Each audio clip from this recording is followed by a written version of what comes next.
नमस्कार, ये समय है प्रश्न पूछने का, जवाब मांगने का, हिसाब मांगने का, दिशा तय करने का। पूछिए तीखे प्रश्न, क्योंकि ये है प्रश्न का।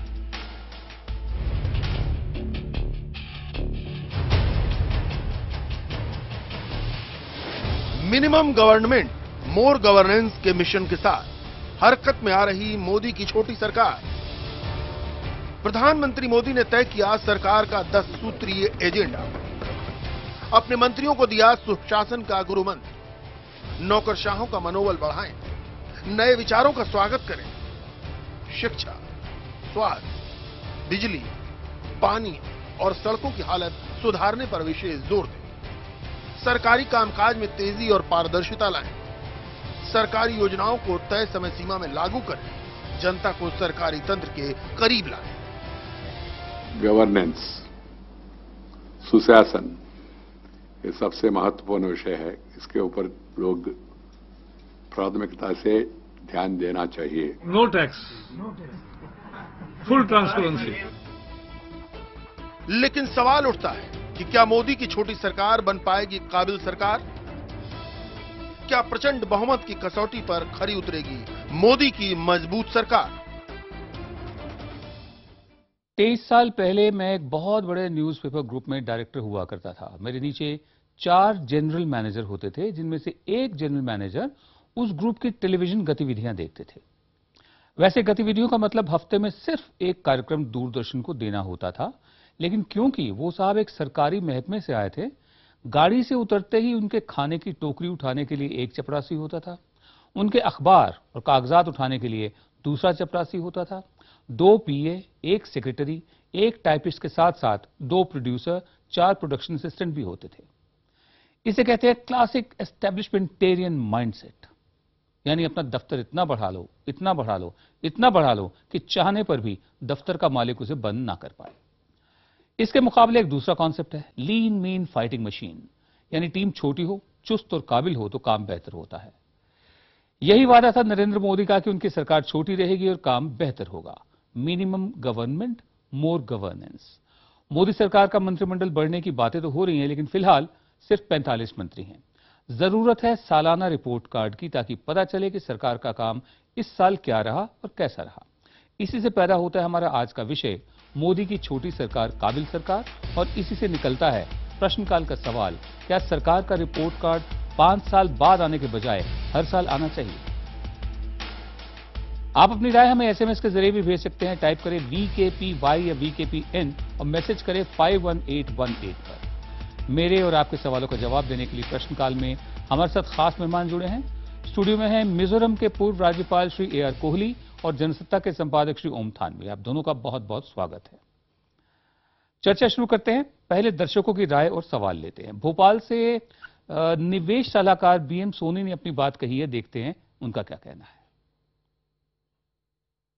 सरकार का रिपोर्ट कार्ड जरूर आना चाहिए, 5 साल की जगह 1 साल में ही आना चाहिए।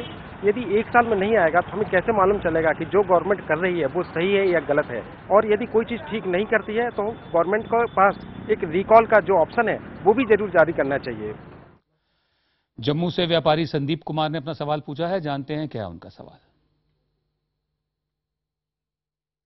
मेरा सवाल ये है कि मोदी सरकार अपनी उपलब्धियां हर साल सामने लाएगी बजाय 5 साल के। जी कोहली साहब और थानवी साहब, सवाल यह है कि मतलब रिपोर्ट कार्ड 5 साल का हो, जैसा नरेंद्र मोदी ने कहा है कि 5 साल तक कोई ना पूछे कुछ भी, और या हर साल हो जैसे ये लोग कह रहे हैं। कोहली साहब आप क्या कहते हैं? विनोद जी, ऐसा है कि जब आप रिपोर्ट कार्ड की बात करते हैं तो मैं इसको अपने सिस्टम की अकाउंटेबिलिटी मानता हूं। ये जनता के प्रति अपनी जवाबदेही है। जी। मैंने अपनी जिंदगी में 50 साल काम किया है और मैंने किसी को जवाबदेही के लिए माना ही नहीं कि कोई मेरी जवाबदेही माने। मतलब मांगनी नहीं चाहिए। मैं अपनी जवाबदेही खुद तय करता था। जब मैंने जवाबदेही तय कर ली कि मुझे ये करना है और पब्लिक की अपेक्षाओं पे खरा उतरना है, तो मुझसे पूछने वाला कौन होगा? और जितना मैं थोड़ा बहुत महेंद्र भाई को जानता हूं, अगर उसने अपनी अकाउंटेबिलिटी तय कर दी है, मैं आपको आश्वासन देता हूं कि आप 3 महीने बाद ये जवाबदेही मांगोगे, आपके सामने खड़ी होगी। ये मेरा विश्वास है। आप पूछोगे कैसे? 272 का आंकड़ा जब उसने बात की थी, सारी जनता हंस रही थी उस पे, पूरा विपक्ष और पूरा मीडिया उस पे हंस रहा था, ये पता नहीं क्या कर रहे हैं, ये होना कि नहीं होना। किसी चैनल ने उस वक्त ये नहीं कहा था किसी सर्वे में कि ये होगा, उसने कर दिखाया। और जिस तरह उसने निर्णय लिए हैं, पहले दिन का कार्यक्रम देखिए, सुबह 7-8 बजे से लग गया वो काम करने, 8 हेड्स ऑफ द स्टेट को मिला है, शाम को कैबिनेट मीटिंग कर रहा है और अपने डायरेक्शंस दे रहा है सबको। और आते ही जो बात कल कह दी, आज कह दी कि भाई आप अपने रिश्तेदारों को मत रखिए। कोहली साहब, वैसे सिर्फ चैनल ही नहीं, खुद आरएसएस को भी यकीन नहीं था कि 272 सीटें आएंगी। 226 का आंकड़ा उन्होंने दिया था अपने पोल में। उन्होंने, मैं आपसे किसी को भी नहीं था यकीन। मैं बिल्कुल सहमत हूं आपसे जो कहा, लेकिन यही तो मैं कह रहा हूं ना कि लोगों ने उस आदमी को उतना नहीं पहचाना जितना पहचानना चाहिए था। वो अपनी जवाबदेही खुद तय करता है, अपनी जवाबदेही खुद तय करना, और वो भी एक लोकतंत्र में जहां आप जनता के वोट से चुनकर आए हैं। आप कितना सहमत है इस कॉन्सेप्ट से? देखिए, अपनी जवाबदेही खुद तय करना और अपने प्रति जवाबदेह होना, दो बातों में फर्क है। अपने प्रति जवाबदेह तो तानाशाह होता है, लोकतंत्र में आप जवाबदेह होते हैं जनता के प्रति। अब ये जो 5 साल का इन्होंने किया है, 5 साल में तो जनता खुद ही रिपोर्ट कार्ड अपना दे देगी, आपके रिपोर्ट कार्ड का इंतजार नहीं करेगी। साल भर में आपको मंत्रालयों का रिपोर्ट कार्ड जनता को देना चाहिए, और 6 महीने में मेरा मानना है कि खुद प्रधानमंत्री को रिपोर्ट कार्ड लेना चाहिए, क्योंकि खाली प्रधानमंत्री की परफॉर्मेंस नहीं है, उनके जो 40 या 45 मंत्री हैं, उन 45 मंत्रियों का हिसाब किताब जो है वो प्रधानमंत्री लें और जनता से उसका साझा करें। साल नहीं, 6 महीने में मैं तो कहता हूं, और साल भर में तो होना ही चाहिए। 5 साल कौन देखता है। जी, हम आगे बढ़ते हैं। सोशल नेटवर्किंग साइट फेसबुक पर देवानंद सोन कांबले ने लिखा है कि देश बड़ा है तो सरकार छोटी क्यों? क्या मंत्रियों की कम संख्या बेहतर प्रशासन की गारंटी होती है? इलाहाबाद में वकालत करने वाले ओम प्रकाश द्विवेदी ने फोन पर अपनी बात रखी है, सुनते हैं उनका क्या कहना है। जो भी सरकार जो काम है जनता के प्रति, उन्होंने क्या किया, इसका रिजल्ट हर प्रति 6 महीने जनता के बीच में होना चाहिए, सार्वजनिक होना चाहिए, लोगों को पता चलना चाहिए कि हाँ क्या काम हुआ। जी, इनका तो कहना है कि हर 6 महीने में वो होना चाहिए। लेकिन जो पहला सवाल है उस पर कोहली साहब मैं आपको जानना चाहता हूं। इनका ये कहना है कि क्या ये गारंटी है कि अगर सरकार छोटी होगी तो प्रशासन बेहतर होगा? क्या छोटी सरकार भारत जैसे बड़े देश में बेहतर प्रशासन की गारंटी है? आपका तजुर्बा एज एक एडमिनिस्ट्रेटर के हैसियत से निर्णय लेने की क्षमता होनी चाहिए सरकार में। जो सरक के चले वही सरकार है, वो सिस्टम खत्म होना चाहिए। आप निर्णय लेंगे, जनता के पास जाएंगे। सरकार का काम है एक अच्छा वातावरण बनाए जिसमें लोग अपनी अपेक्षाओं के मुताबिक आगे बढ़ना शुरू करें। नहीं, काम तो जनता ने करना है, काम तो जनता ने करना है। देखिए, किसान अन्न ग्रो करेगा, मजदूर काम करेगा, व्यापारी अपना व्यापार करेगा। अगर सरकार का ये वातावरण बना हुआ है जिसमें लोग ग्रो करेंगे तो अपने आप काम होना शुरू हो जाएगा। नहीं, सवाल काम पर नहीं था। उनका ये पूछना है सीधा साधा कि क्या छोटी सरकार भारत जैसे देश में बेहतर काम की, बेहतर प्रशासन की गारंटी है? नहीं, भारत सरकार तो सारा देश चला नहीं रही, राज्य सरकारें भी हैं, तो वो तो काम बटा हुआ है। इसलिए छोटी सरकार जो कह रहे हैं वो बिल्कुल सही बात कह रहे हैं। जितनी छोटी सरकार, बहुत छोटी भी नहीं हो सकती, इतनी तो सरकार हो जिसके सारे जितने डिपार्टमेंट उनको चलाने के लिए व्यक्ति भी तो हो। जी, अब ये तो नहीं कि वो सेंट्रलाइज, जैसे इन्होंने थानवी जी ने दिया तानाशाही, मैं उस पर सहमत इसलिए नहीं हूं। वो जो आदमी अपनी जवाबदेही जनता के प्रति अपने मन में तय कर लेता है, लेकिन जवाबदेही जनता के लिए ही है। ये नहीं कि मैं जवाबदेही अपनी मन में रखूं और मैं बड़ा खुश होकर कह दूं कि मैंने सब कुछ कर दिया, वो गलत है। जी, उसको मैं बिल्कुल आपसे सहमत हूं। थानवी साहब, आप क्या कहते हैं इस पर कि जो इनका सवाल था उसका जवाब इनको चाहिए, अभी तक नहीं मिला है। क्या छोटी सरकार भारत जैसे देश में बेहतर सरकार की गारंटी है? नहीं, छोटी सरकार अपने आप में कोई मूल्य नहीं होता। देश बहुत बड़ा है और इसमें जैसे कांग्रेस में तो ये होता था कि अब कई लोगों को खुश करना है, और उन काबू में जो है मनमोहन सिंह की सरकार थी नहीं, लेकिन इन्होंने इसको एक मूल्य बना लिया कि हम कम से कम लोग रखेंगे।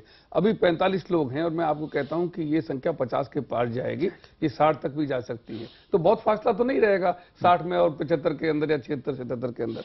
बट सवाल ये है कि कितना आप कर्मठ ढंग से काम कर पाते हैं। ये छोटा और बड़ा जो है ये सिर्फ पब्लिसिटी के लिए ठीक है कि देखिए हमने कितना काबू रखा, लेकिन जो है डिलीवर करने के लिए अगर आपको 4 मंत्री और चाहिए तो आप ले सकते हैं, लेकिन ऐसे मंत्री लें जिनको सुबह शाम तक यही जवाब देना पड़े कि वो बीए पास हैं या नहीं हैं, या कोई सर्टिफिकेट उन्होंने क्यों दिया था नहीं दिया था, तो मेरे ख्याल में आप ऐसे अगर 10 और कम कर लेंगे उससे कोई आपको फायदा नहीं होने वाला।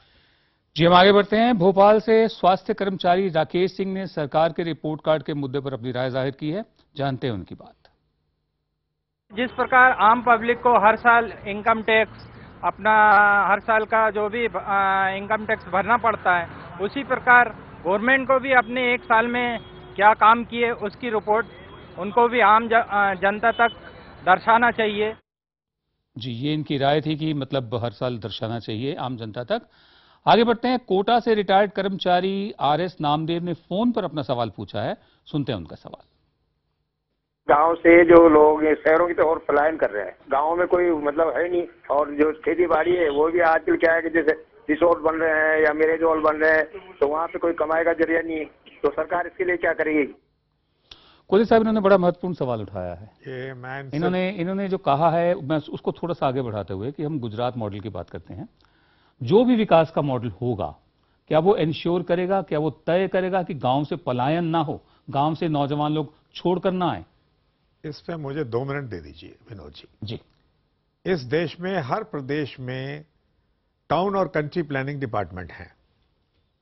सिर्फ टाउन प्लानिंग हुई, कंट्री प्लानिंग बिल्कुल नहीं, जो गांव की बात आप कर रहे हैं। जी, ये इस पूरे देश की पिछले 67 साल की फेल्योर है। जी, उसका रीजन था कि भाई सब लोग गांवों से प्लान करके शहरों में आए हैं जीने के लिए, किसी तरह सरवाइव करने के लिए। ये हो गया है, और शहरों की भी जो प्लानिंग फेल हो गई क्योंकि बहुत बड़ा लोग आ गया। दिल्ली 3 लाख से 1 करोड़ 80 लाख पे पहुंच गया, आप भी जानते हैं, और 40 लाख हर रोज की फ्लोटिंग पॉपुलेशन है। 100 नए शहर बनाना ये पहल हो गई है। इसका मतलब है कि उन्हीं गांव के क्लस्टर के पास वो नई अपॉर्चुनिटीज आएंगी, जहां शिक्षा की सुविधा होगी, जहां मेडिकल सुविधा होगी, एंटरटेनमेंट की सुविधा होगी, रोजगार के अवसर होंगे, और वो आपको डिसेंट्रलाइज करना पड़ेगा। ये आपने अनाउंस कर दिया है, और मुझे पूरा आशावादी हूं कि ये 2 साल 3 साल आप जो जवाबदेही की बात कर रहे हैं, 3 साल बाद ये 100 से 500 बढ़ जाएगा, और जब तक 5 साल पूरे होंगे ये 1000 तक आंकड़ा पहुंचेगा। थानवी साहब, गांव से पलायन का रुकना, जैसे बहुत से राज्य हैं जो सिर्फ मनी ऑर्डर इकोनॉमी पे चल रहे हैं, यहाँ परिवार के मतलब जो बच्चे हैं उनमें से एक ना एक बेटा जरूर कहीं ना कहीं पहुंचा हुआ है, कहीं बाहर। पलायन को कैसे रोकेंगे? नहीं, हमने मध्य वर्ग के दबाव में जो जीवन शैली कस्बों की और कस्बों के बाद में शहरों की, उनको बड़ा मूल्य बनाया है, और हमने गांव के जीवन को, गांधी जी जिसको कहते थे, बल्कि ग्राम स्वराज की बात जो गांधी जी करते थे, वो भी इस सरकार में बिल्कुल पिछवाड़े चली गई है। बुलेट ट्रेन की जब आप बात करेंगे तो वो गांव के साथ उसका तार नहीं जोड़ता, क्योंकि वो एक बिल्कुल अर्बन फिनोमिना है। तो ये जो मध्यम वर्ग जो मान के चलते हैं कि ज्यादा वोट देने के लिए वही बाहर आता है या वो ज्यादा वोकल होता है, ओपिनियन मेकर भी वो होता है, तो ये जो शहरी तबका है उसको ज्यादा मतलब एक तरीके से टारगेट किया जाता है, चुनाव में भी, पब्लिसिटी में, और विकास के अंदर भी। गांव की तरफ बढ़ा ही नहीं जाता है, बातें जरूर की जाती। कुल से बहुत संक्षेप में जानना चाहता हूं कि गांव से पलायन रोकना, फ्लाइट जो नौजवान छोड़कर आते हैं अपने अपने घर, क्या ये भी मोदी सरकार के प्रायोरिटी, प्राथमिकता में है? बिल्कुल है, बिल्कुल है। तभी तो वो 100 नए शहरों की जो उन्होंने बात की है, उसमें रिवर्स माइग्रेशन शुरू हो जाएगी। जो स्किल्ड मैन पावर शहरों में गांव से आई हुई है वो वापस जाना शुरू करेगी, क्योंकि उनको गांव में अपॉर्चुनिटीज मिलेंगी। आप बताइए, दिल्ली में एक आदमी आता है, एक कारपेंटर आता है या एक मेसन आता है, 3000 रुपए का शेड कमरा लेता है और बचा खचा के गांव में भेजता है। अब वो जब अपने घर में के रहेगा और 10 किलोमीटर जाके उसका नया शहर बन रहा है, और वो तो साइकिल पे भी चले जाएगा, आजकल तो 2 व्हीलर पे भी चले जाएगा। मतलब जो मॉडल जा रही है, ये मैं आपको गारंटी के साथ कहता हूं, क्योंकि ये हमारा बहुत बड़ा अध्ययन था। पिछली जब एनडीए की सरकार थी तो मैं उसके थिंक टैंक में था, बाद में मैं गवर्नर बन के चले गया। तो आपने याद होगा कि प्रेसिडेंट कलाम ने लगाया था पूरा providing urban amenities in rural area. वो कंसेप्ट 2003 में हुआ था, 2004 में हम इंप्लीमेंट, लेकिन सरकार चली गई। और अब कहना तो नहीं चाहिए क्योंकि मैं पॉलिटिक्स में नहीं हूं, लेकिन ये गड्ढे में पड़ गया है और वो रिवाइव हो जाएगा। एक बार दोबारा बता दीजिए, PURA का फुल फॉर्म क्या है? Providing urban amenities in rural areas. ये कंसेप्ट आया था और वही था भाई, वहां साफ अच्छी सड़कें होनी चाहिए, साफ सुथरी लानियां होनी चाहिए, शिक्षा होनी चाहिए, आपका क्या नाम है, अच्छी शिक्षा का बहुत होना चाहिए, अच्छे स्कूल होने चाहिए, अच्छे अस्पताल होने चाहिए, ये सब चीजें थी। पर गांव अगर फिर कस्बे या शहर बन जाएंगे तो फिर गांव रहेंगे, तो गांव की भी तो उन्नति होनी चाहिए, इसमें क्या बुराई है? मतलब उन्नति के लिए हमने जो मॉडल चुना है वो शहरों का मॉडल है, जो थानवी साहब आप कह रहे थे, वो भी अर्बन मिडिल क्लास का। ट्विटर पर मगराज गोयल ने लिखा है कि मोदी ने तो खुद ही चुनावी सभाओं में कहा था कि वो हर साल रिपोर्ट कार्ड देंगे। वहीं जय शाह कहते हैं कि कंपनियां शेयर धारकों को हर साल अपनी रिपोर्ट देती हैं, तो सरकार जनता को क्यों नहीं देती। ट्विटर पर ही सुताप गुप्ता ने कहा है कि न सिर्फ हर साल रिपोर्ट कार्ड आए, बल्कि खराब काम करने वालों से जवाब भी मांगा जाए। इसके अलावा नरेश भाटिया ने कहा है कि सरकार हर साल बताए कि उसने अब तक ये काम किए हैं और क्या काम करना बाकी है। देखिए, एक बात तो स्पष्ट हो रही है, मैं अगला सवाल भी ले लेता हूं। पटना से प्रोफेसर यूपी सिंह ने फोन पर अपनी बात कही है, पहले वो सुन लेते हैं उन्होंने क्या कहा है। रूरल एरिया में बिजली का बहुत दिक्कत होती है और किसान लोग जो पैदावार करते हैं, जैसे गेहूं हुआ, धान हुआ, मकई हुआ, उसका जो डंठल होता है, उस डंठल से बिजली पैदा किया जा सकता है। जी देखिए, चाहे इनका सवाल हो या 4 सवाल पहले हो, जागरूकता इतनी है इस वक्त कि 5 साल इंतजार करने के मूड में नहीं लगते लोग कि 5 साल रिपोर्ट कार्ड का इंतजार करेंगे। दूसरे, जैसे प्रोफेसर साहब कह रहे हैं, यूपी सिंह साहब, कि कूड़े कचरे का प्रयोग करके बिजली पैदा की जाए, मतलब यहां तक डिटेल्स में लोग जा रहे हैं। अब वो जमाना बीत गया जब किसी महानायक को देख लिया, मसीहा को देख लिया और हाथ जोड़ दिए। कोहली साहब। मैं विनोद जी इसमें सिर्फ एक ही बात कहना चाहता हूं, ये जो जागृति आई है ये आपकी कम्युनिकेशंस की रेवोल्यूशन से आई है। आज इंफॉर्मेशन सब जगह पहुंच रही हैं, लोगों की आकांक्षाएं बढ़ गई हैं, अपेक्षाएं बढ़ गई हैं। और मैंने इसीलिए शुरू में कह दिया था कि सरकार में जो लोग हैं उनको अपनी जवाबदेही अपने आप में ही तय करनी पड़ेगी, नहीं तो जनता उनका वैसे सफाया कर देगी। और ये जो आप कह रहे हैं, अब लोग ये अपेक्षा, 1 साल तो आप कह रहे हो, ये तो कंपनियों वाली बात करती हैं, यहां तो पार्लियामेंट में देना पड़ेगा और हर महीने लोगों के पास जाएगा भी सरकार किस डायरेक्शन में जा रही है। ये मैं आपको इंश्योर करता हूं। थानवी साहब, पार्लियामेंट में विपक्ष ना के बराबर है, ठीक है। मीडिया का बहुत बड़ा हिस्सा जिस तरह से, मतलब एक तरह से सपोर्ट किया है, वो भी सामने है। इफेक्टिव विपक्ष जो होता है, असरदार विपक्ष, वो इस वक्त ना के बराबर है। ऐसे में 1 साल का रिपोर्ट कार्ड, जैसे तमाम लोग कह रहे हैं, जवाबदेही का और कौन सा मंच हो सकता है? अपने प्रति जवाबदेही, आपने कहा कि तानाशाह की आदत होती है, जनता के प्रति जवाबदेही का मंच कौन सा हो सकता है जब विपक्ष बहुत कमजोर हो? नहीं, अभी तो विपक्ष और विपक्ष के साथ जो मीडिया है, आपने इशारा किया, तो वो भी एक तरह से मोदी जी की जय जयकार में लगा है। तो मेरा मानना, मैं उम्मीद ज़्यादा जो है वो मीडिया से ज़्यादा हूँ थोड़े समय के बाद में, क्योंकि थोड़ा समय दिया भी जाना चाहिए। उसके बाद हमारा मीडिया जो है वो हमेशा जिम्मेदार रहा है। कुछ मीडिया जो है वो जरूर उस पर लांछन भी लगते हैं और वो हवा के साथ बहता है, लेकिन कुछ जो गंभीर और विवेकशील मीडिया है वो मेरे ख्याल में विपक्ष का जिम्मा, क्योंकि अब आप संसद में तो नहीं जा सकते हैं, लेकिन सरकार की जांच परख और चीजें जो हैं वो जनता की तरफ से, उसका काम शायद मेरे ख्याल में, मुझे उम्मीद है कि अभी मीडिया जो निराशाजनक जो लगता है कि कुछ समय में उनको अपनी जिम्मेदारी का बोध होगा। कोहली साहब, वही सवाल मैं आपसे पूछ रहा हूं कि जब विपक्ष लगभग ना के बराबर हो, तो सबसे बड़ी पार्टी है विपक्षी पार्टी, उसके पास इतनी सीटें भी ना हो कि उसको मुख्य विपक्षी पार्टी कहा जा सके, ठीक है ना, तो ऐसे में चुनाव के बाद जवाबदेही के लिए सार्वजनिक मंच कौन से होने चाहिए? जैसा थानवी जी ने कहा, जो आपका मीडिया है वो तो छोड़ने वाला नहीं है सरकार को, ये आप मान के चलिए। मीडिया का दुकान भी जो है वो क्रिटिसिज्म से ही चलती है, और अगर क्रिटिसिज्म बंद कर दी तो मीडिया माना जाएगा बिक गया है और दुकान अपनी उसकी बंद हो जाएगी। इसलिए इस बात को तो आप मान लीजिए। अब आइए विपक्ष पे। विपक्ष को तो शोर करना पड़ेगा अपनी सर्वाइवल के लिए भी, और वो कंस्ट्रक्टिव क्रिटिसिज्म पे आएगा, अपने आप को रीइन्वेंट करके आएगा। वो रीइन्वेंट करेगा तो सरकार को हमेशा अपने कगार पे खड़ा रहना पड़ेगा कि हम कभी भी चले जाएंगे अगर लोगों की अपेक्षा पे खरे नहीं उतरे। जितना मैं इस सरकार को जानता हूं, जो सरकार के मुखिया हैं, वो एक ऐसा आदमी है, वो अगर कुर्सी पे बैठा है तो अपनी जवाबदेही खुद तय करेगा। इसलिए तानाशाही के बाद से नहीं कहेगा कि पब्लिक की अपेक्षाओं पे आना है, और वो अगर उसने तय कर लिया है तो आपके पास हर 3 महीने में रिपोर्ट कार्ड आ जाएगा। किस डायरेक्शन में जा रहे हैं, किस दिशा में हम लोग जा रहे हैं, आपके सामने आ जाएगा। ये मेरा विश्वास है। जी थानवी साहब। नहीं देखिए, मैं इनकी बात से सहमत हूं। तानाशाही वाली बात मैंने कही है, कुछ लक्षण जो हैं वो नजर आते हैं। कई बार तानाशाही अच्छी भी होती है, लेकिन बहुत ज्यादा उसका फैलाव जो है वो खतरनाक भी होता है। अब कल उन्होंने जो किया है कि एक दिन में जो अपना प्रधान सचिव चुनना था उसके लिए कानून बदल दिया और राष्ट्रपति तक से भी कैबिनेट से जाने के बाद मंजूरी आ गई, वो ठीक है। आपको इसका अधिकार है कि आप जिस प्रधान सचिव को चाहें, कम से कम, क्योंकि पूरा प्रधानमंत्री कार्यालय।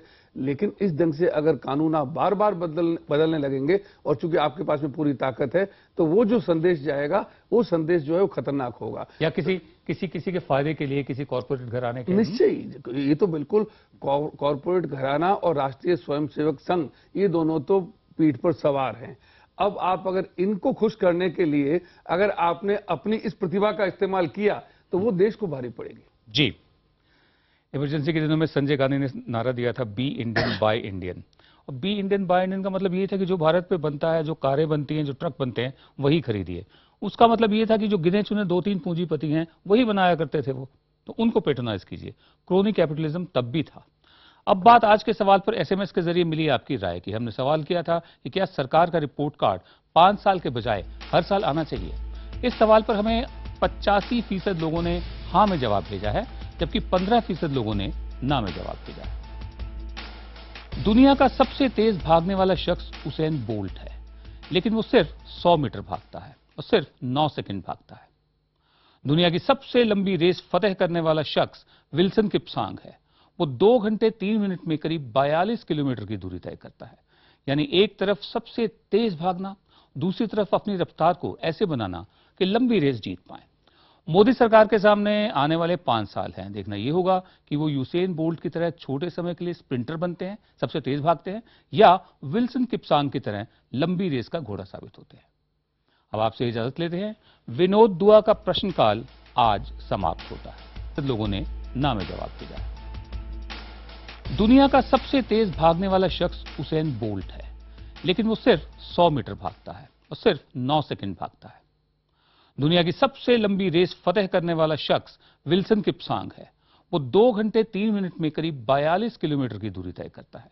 यानी एक तरफ सबसे तेज भागना, दूसरी तरफ अपनी रफ्तार को ऐसे बनाना कि लंबी रेस जीत पाए। मोदी सरकार के सामने आने वाले 5 साल हैं। देखना यह होगा कि वो यूसेन बोल्ट की तरह छोटे समय के लिए स्प्रिंटर बनते हैं, सबसे तेज भागते हैं, या विल्सन किपसांग की तरह लंबी रेस का घोड़ा साबित होते हैं।